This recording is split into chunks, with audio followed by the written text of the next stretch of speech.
Hello everyone, welcome to DK maths academy. तो आइए, ये जो मैं देख रहा हूँ ना, इतना सवाल जो है 2 दिन से हम लोग लाइव पे प्रयास कर रहे थे, लेकिन नेटवर्क की वजह से आप लोगों की कनेक्ट नहीं हो पा रहे थे हम लोग आपस में। ठीक है, तो चलिए इस समस्या को दूर करने के लिए आज हम इतने क्वेश्चंस को क्या करते हैं, आपको अच्छे तरीके से डील करते हैं। मैं ये अपलोड किया हुआ वीडियो रहेगा, तो आप लोग अच्छे से देख लेंगे और इसको समझेंगे। इस क्वेश्चंस में हम लोग बहुत सारे चीज सीखने वाले हैं।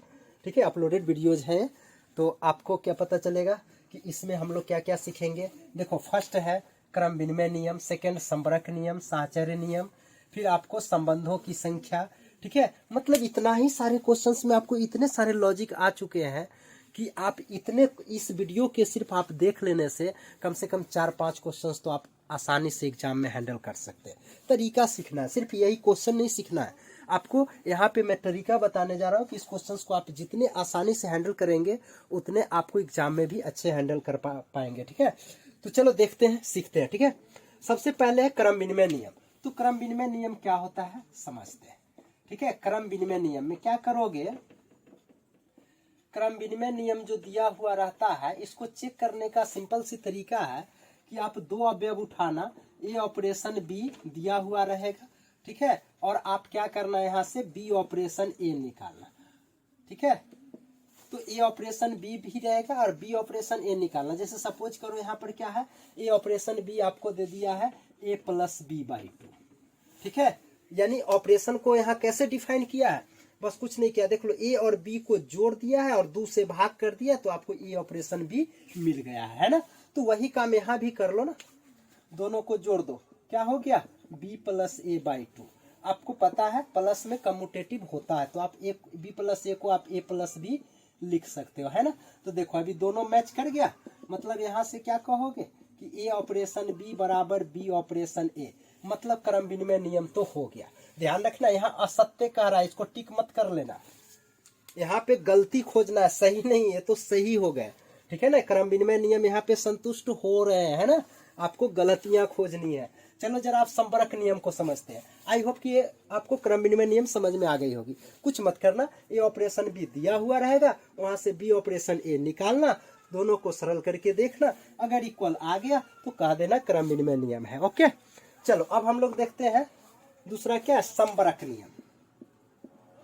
ठीक है, संबरक नियम में क्या करते हैं हम लोग कि इसमें आप लोग कुछ मत करना, केवल क्या देखना, ये सेट देखना। ये सेट इसमें जरूरी है, इसमें भी सेट जरूरी है, लेकिन उठाना सेट के अवयव को ही। ठीक है, तो आप क्या करो, यहाँ पर वास्तविक संख्याओं का सेट आर दिया है। ठीक है, तो इस आर से अब जो भी सेट एग्जाम में दिया हो रहेगा उस सेट से तुम 2 अवयव उठा लेना। सपोज करो एक ए उठाया, दूसरा बी उठाया, और ये दोनों का ऑपरेशन निकालना, ए ऑपरेशन बी निकालना। ये जो आ गया, जैसे यहाँ पर ए ऑपरेशन बी तुमको क्या दे रखा है, ए प्लस के बी बाई 2, है ना। तो हमने क्या देखा कि इस आर से 2 अवयव उठाया, ए और बी। ओके, और ए ऑपरेशन बी निकाल लिया इस क्वेश्चन के मुताबिक। यहाँ ए बी तुम स्वतंत्र हो, जो चाहे वो निकाल सकते। इस सेट में वास्तविक संख्या में, यानी कोई भी आर क्या है, वास्तविक संख्याओं का समुच्चय, मतलब इस आर में केवल वास्तविक संख्या भरा हुआ है, उसमें से कोई 2 वास्तविक संख्या निकाल लो और उसका ऑपरेशन निकालो। ठीक है, तो ऑपरेशन यहाँ क्वेश्चंस में दिया हुआ रहेगा, उसके मुताबिक चलोगे तो ए प्लस बी बाई 2 है, दे दिया। अभी देखो कि 2 वास्तविक संख्याओं का जोड़, घटाव, गुना, भाग सब वास्तविक होता है। तो यहाँ पर देखो ए भी वास्तविक, क्योंकि उठाए ही हो वास्तविक में से, बी भी वास्तविक, 2 भी वास्तविक संख्या, तो 2 वास्तविक संख्याओं का जोड़ वास्तविक होगी, तो ऊपर भी वास्तविक, नीचे भी वास्तविक, तो भाग भी तो वास्तविक होता है, मतलब ये भी क्या है, वास्तविक संख्या आ गई ना ये, मतलब ये बिलोंग कर गया आर में, इसी में चला गया। तो ये कहेंगे कि संबरक नियम है। समझ में आया, संबरक नियम क्या आता है, उस सेट में से 2 अवयव उठाना, उसका ऑपरेशन निकालना, जो आंसर आएगा वो भी अगर उसी सेट में चला गया तब कहोगे जो संबरक है। ठीक है, मार दो ठीक ना जीना, यहाँ पे क्या दिया है, असत्य दिया है, इसको सही मत मार लेना। ठीक है ना, गलत नियम चूज करना है, ये दोनों तो सही हो गए। चलो अब हम लोग सीखते हैं साहचर्य नियम को। किसको करेंगे, साहचर्य नियम को। ओके,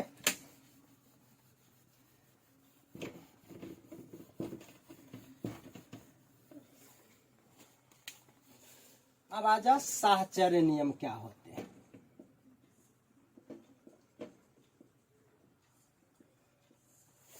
साहचर्य नियम को अंग्रेजी में एसोसिएटिव लॉ कहते हैं। उसके लिए क्या करो, 3 से अवयव उठाना इसी सेट आर से, जो सेट वहां पर दे रहे एग्जाम में, नेचुरल नंबर है तो प्राकृत संख्या का है, प्राकृत संख्या उठा लो, जो उठाना है उठा लो। तो यहाँ से 3 अवयव उठाना ए बी और सी, ठीक है। और क्या करना, 2 बार इसको लिख लो, ठीक है, और ऑपरेशन सम में लगा दो। देखो याद करने का, ए ऑपरेशन बी ऑपरेशन सी दोनों तरफ लिख लो, बीच में बराबर है, ठीक है। अभी छोड़ो बराबर की झंझट। अब एक बार पहले वाला ब्रैकेट करो, इसमें बाद का ब्रैकेट करो, ठीक है। इसको भी सरल करो, इसको भी सरल करो। सरल करने पर अगर बराबर आ गया इसका वैल्यू और इसका वैल्यू, तो तुम कह दोगे कि साहचर्य नियम है। देखते हैं साहचर्य नियम का ये पालन करता है कि नहीं करता है। तो देखो यहाँ पे ए ऑपरेशन बी क्या दिया है आपको, है दोनों को जोड़ दो और 2 से भाग दो। यहाँ पर जोड़ है, दोनों को जोड़ के 2 से भाग कर दो, यही डिफाइन कर रखा है यहाँ पर ऑपरेशन को, ठीक है। तो चलो पहले ही ब्रैकेट वाला का काम करते हैं, ठीक है। तो इधर वाला अगर तुम डालोगे, चलो दोनों तरफ देख ही लेते हैं। तो ए ऑपरेशन बी का मान बोलो क्या है, अभी पता है ए प्लस बी बाई 2, इसको रहने दो। ऑपरेशन सी, अब देखो अब फिर ये ऑपरेशन है, तो ये ऑपरेशन में क्या करोगे, इसको और इसको जोड़ के 2 से भाग कर लोगे ना। देखो जरा यहाँ पे ये ऑपरेशन बी क्या किया, दोनों को जोड़ दिया, 2 से भाग कर दिया, तो यहाँ भी तुम भी कर लो, ठीक है। तो ए का वैल्यू हो गया ए प्लस बी बाई 2 ई, अब प्लस में ए सी अब बटा 2, ठीक है। तो यहाँ से आपको इसको सरल करके क्या मिला बताओ जरा। इसमें लघुत्तम ले लोगे, बटा में 1 है, एलसीएम ले लो 2, तो ऊपर से हो गया ए प्लस बी या प्लस के 2c, ई वाला 2 पहले से 4 कर दो। चलो लेफ्ट साइड का वैल्यू हमें कितना मिला, ए मिला। अब ठीक हम राइट साइड वाला का भी वैल्यू निकालते हैं इसका, और देखते हैं इसका भी वैल्यू अगर इतना आ गया तो कहेंगे साहचर्य नियम है, नहीं आया तो नहीं है। तो जरा देखो इसको सरल करो, ए ऑपरेशन, अब बी प्लस सी को क्या लिखोगे, अभी दिया हुआ है, दोनों को जोड़ दो, तो बी प्लस सी बाई 2 है ना। बी ऑपरेशन सी क्या हुआ, ऑपरेशन जब भी निकालना हो तो दोनों को जोड़ दो, 2 से भाग कर दो। पहले ब्रैकेट का काम होता है ना, इसीलिए मैंने पहले वो किया। अब फिर इस ऑपरेशन का काम करो, तो इस ऑपरेशन में क्या करोगे, फिर वही बात, दोनों को जोड़ दो, A plus B plus C by 2, अब बटा में 2 कर दो। फिर वही बात, एलसीएम लोगे तो लघुत्तम 2, आई वाला 2 पहले से 4 हो जाएगी, ये 2 से गुना तो 2a प्लस बी प्लस सी। बताना जरा ये दोनों इक्वल हुए, हमें तो नहीं लग रहा है, क्योंकि यहाँ पर ए है, यहाँ पर 2a है, बी तो मिल रही है लेकिन सी भी नहीं मिल रही है, एको को नहीं मिला तो बराबर कहाँ से हो गया, मतलब साहचर्य नियम का पालन नहीं करता है। तो कौन सा आपका ऑप्शन करेक्ट हुआ, इनमें इन तीनों में से कौन सा ऑप्शन असत्य है, तो आपका साहचर्य नियम वाला असत्य स्टेटमेंट था, तो आप ए मारेंगे। यहाँ गलती चूज करना है, सही नहीं, सही तो ये भी है, ये भी है। तो आई थिंक ये क्वेश्चन आपको अच्छे से समझ में आ गई होगी। चलिए अब नेक्स्ट आते हैं क्वेश्चन नंबर 53 सेट, ठीक है, सेट 3 का क्वेश्चन नंबर 53 है। ओके चलो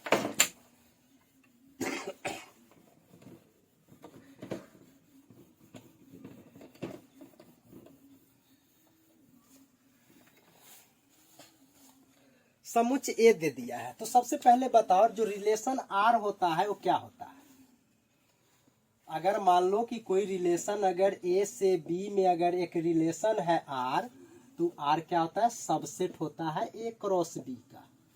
अगर एक ही सेट दिया हुआ हो, कहे कि नहीं भाई ए से ए में ही रिलेशन बताइए, तो उस केस में जो रिलेशन होगा सबसेट होगा ए क्रॉस ए का। तो हमने अभी क्या देखा कि आर जो है सो ए क्रॉस बी का सबसेट होता है जब वो रिलेशन ए से बी में होती है, और जब ए से ए में ही हो तो आर सबसेट होगा ए क्रॉस ए का। ये तो डिफिनीशन है। अब बताओ कि सबसेट कितने मिलते हैं, उपसमुच्च कैसे निकालते हो, मतलब अगर कहेगा आर ए क्रॉस ए की उपसमुच्च है तो कितने आर बना सकते हो, यानी संबंध कितने बना सकते हो। तो इस केस में संबंधों की संख्या जो होगी, संबंधों की संख्या, इसका सूत्र मिल गया, सबसेट निकलता है 2 के पावर n ए क्रॉस, इस केस वाले में, ठीक है। और अगर एक केस है, एक ही सेट दिया हुआ है, तो उस केस में तुम फॉर्मूला यूज करोगे 2 के power n a cross a। ठीक है, या इसको और थोड़ा सा एक्सप्लेनेशन करके अगर लिखूं तो आपको संबंधों की संख्या कहेगी। ठीक है, अगर a और b दो सेट दे तो उस केस में आप लिखेंगे 2 के पावर n a गुने n b। ओके, इस केस में क्या लिखेंगे 2 के पावर n a गुने n a। ये सर नो। तो अब बताओ, यहाँ पर एक ही सेट तो दिया है 3, तो अब बताओ a में कितने अवयव है, 1 2 3 अवयव है, मतलब na का वैल्यू आपको 3 मिल गया। इसको अभी हटाओ, इस पे बना लो, क्योंकि ये क्वेश्चन से एक ही सेट दिया है, तो सेम सेट वाला के लिए ये फॉर्मूला, a और b अलग अलग सेट रहेगी तो ये लगाना। तो अब बताओ 2 के पावर na कितना है 3 गुने 3, तो 2 के पावर 3 गुने 3 9। देख लो, ऑप्शन ए मिल गया। इस पर एक सवाल आपको एग्जाम में रहता ही है, इसलिए बढ़िया से इसको समझ लो। अब आ जाओ क्वेश्चन नंबर 54, क्या करता है।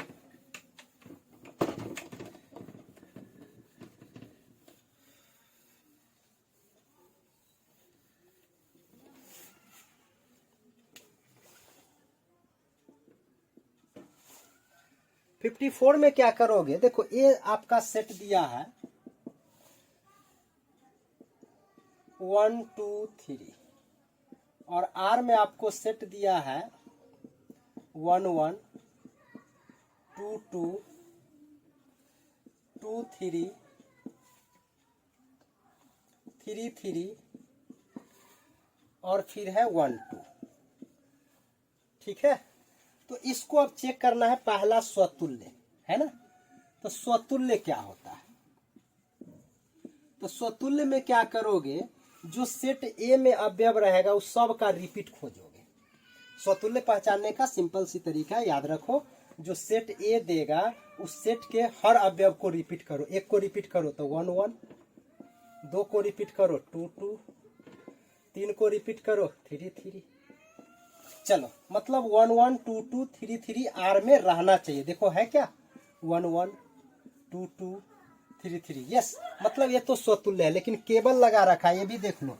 तो पहले हमें चेक कर लेना पड़ेगा सम्मित और संक्रामक को भी। अगर ये दोनों न हुआ तब ये ऑप्शन मारेंगे। स्वतुल्य है अब, क्योंकि रिपीट वाला अवयव है। चलो अब जरा देखते हैं, स्वतुल्य तो हुआ, अब सम्मित बताना। सम्मित के लिए हम क्या करते हैं, सब का उल्टा देखते हैं। देखो 1 1 का उल्टा ही खुद होगा, 2 2 का उल्टा ही खुद है, 2 3 का उल्टा बताना। 3 2 इसमें है नहीं है ना। 2 3 को अगर उल्टा करके लिखोगे तो क्या मिलेगा 3 2, जो इस सेट आर में है, हमें तो नहीं मिल रहा, मतलब ये सम्मित नहीं है। तो सम्मित चेक करने का क्या तरीका मिल गया, आर का हर अवयव का उल्टा देखना जो उसमें है कि नहीं है। अगर उलट के वाला भी मिल जाए, ठीक है, तो तुम कह दोगे कि सम्मित है, तो ये नहीं हुआ। संक्रामक क्या होता है, इसमें से 2 अवयव उठाना।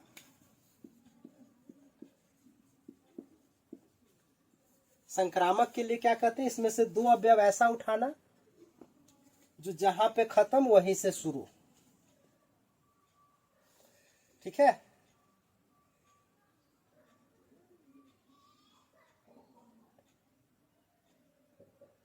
हम लेते हैं, लो 1 2 2 3, देखो जहां पे खत्म वहीं से शुरू है ना। तो अब ये दोनों जो कॉमन अवयव मिला इसको हटा दो, तो क्या बच गया 1 3। देखो तो जरा इसमें है 1 3 नहीं है, नहीं है ना, ये नहीं मिला, मतलब ये संक्रामक भी नहीं हुआ। संक्रामक चेक करने का क्या तरीका है, 2 अवयव ऐसा सोच के लेना कि पहला जहां पे खत्म हो दूसरा वहीं से शुरू हो, तो ये कॉमन वाला को हटा देना, जो बच गया फर्स्ट का फर्स्ट, लास्ट में लास्ट, ये अवयव इसमें रहना चाहिए। तो संक्रामक भी नहीं हुआ, तो अब केवल तो स्वतुल्य ही बचा, मतलब ऑप्शन ए आपका क्लियर है। ओके, चलो अब आ जाओ 55 और 56।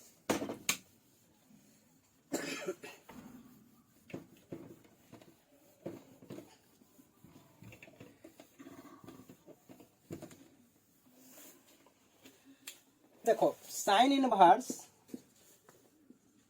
x बराबर π/5 है, तो आपको कॉस इनवर्स x का वैल्यू पता है। साइन को कॉस में बदलना हो या कॉस को साइन में, तो आप 90 में से घटा देना, मतलब ये π/2 और माइनस साइन इनवर्स x कर लो, ये फॉर्मूला होती है। कॉस इनवर्स x का क्या फॉर्मूला है? π/2 माइनस कॉस इनवर्स x। तो π/2 और माइनस कॉस इनवर्स x का वैल्यू है π/5। एलसीएम ले लो 10, 5π माइनस 2π, 3π/10। ऑप्शन सी, यस और नो। अब आ जा 56, क्या कहता है देखना जरा।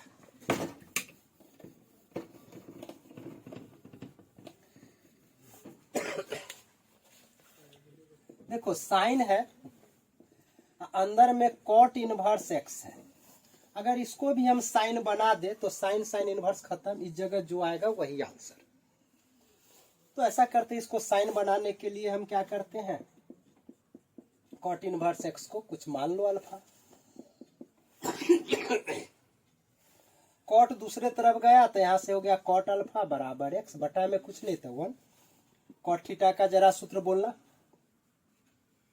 क्या होता है? आधार बटा में लंब, यानी b/p। ठीक है, तो यहां से h निकाल लो कर्ल। कॉट थीटा क्या होता है? आधार बटा में लंब।